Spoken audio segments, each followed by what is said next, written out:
Hello hi నమస్తే guys. నా చేతిలో ఉన్నవేంటో గుర్తుపట్టిన వాళ్ళు ఎంతమంది ఉంటే అంతమంది కామెంట్ చేయండి ఇవేంటో.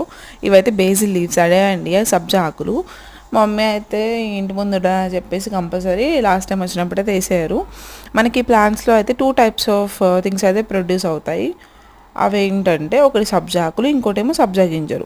సబ్జా గింజలను అయితే ఓవర్ నైట్ సోక్ చేసుకొని ఎర్లీ మార్నింగ్ తాగొచ్చు. దీనివల్ల ఏంటంటే మన బాడీలో ఉన్న ఎక్స్ట్రా కొలెస్ట్రాల్, బ్యాడ్ కొలెస్ట్రాల్ తగ్గిద్ది అండ్ వెయిట్ లాస్ కూడా అవుతాము. అండ్ ఇవి సోక్ చేసిన తర్వాత మళ్ళీ జెల్లీ ఫామ్లో అయితే ఉంటాయి. వీటి వల్ల ఎంత బెనిఫిట్ ఉందంటే మనకి చాలా టైప్స్ ఆఫ్ డిజర్ట్స్లో కూడా వేస్తారు వీటిని, గింజల్ని. Like falooda, ice creams, Rooh Afza, water and sugar cane జ్యూస్లో కూడా వేసిస్తారు మనకి. అండ్ అలాగే వీటి వల్ల ఫుడ్ కూడా చాలా ఈజీగా డైజెస్ట్ అవుతుంది మనకి.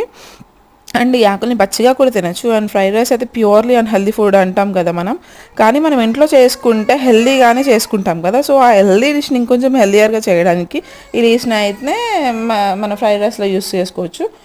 వీటి గింజల్ని చూడండి, చూపిస్తాను. గింజలు చూపిద్దామని చెప్పి నేను బ్లో చేస్తుంటే కింద పడిపోయి గింజలు మొత్తం. క్లియర్గా చూడండి. అదే వీటి చెట్లకే కొంచెం లైట్గా నేను ఫస్ట్ చూపించినప్పుడు పైన బుట్టల్లాగా వచ్చాయి కదా, ఆ బుట్టని ఇట్లా రబ్ చేస్తే మనకైతే గింజలు వచ్చేస్తాయి ఈజీగానే. అండ్ గింజలు వేసుకున్నా కానీ మనకి ఈజీగా చెట్లు వచ్చేస్తాయి, చాలా వస్తాయి, ఇక్కడ కాదు. అండ్ మీకు ఈ వీడియో నచ్చినట్లయితే లైక్ అండ్ సబ్స్క్రైబ్.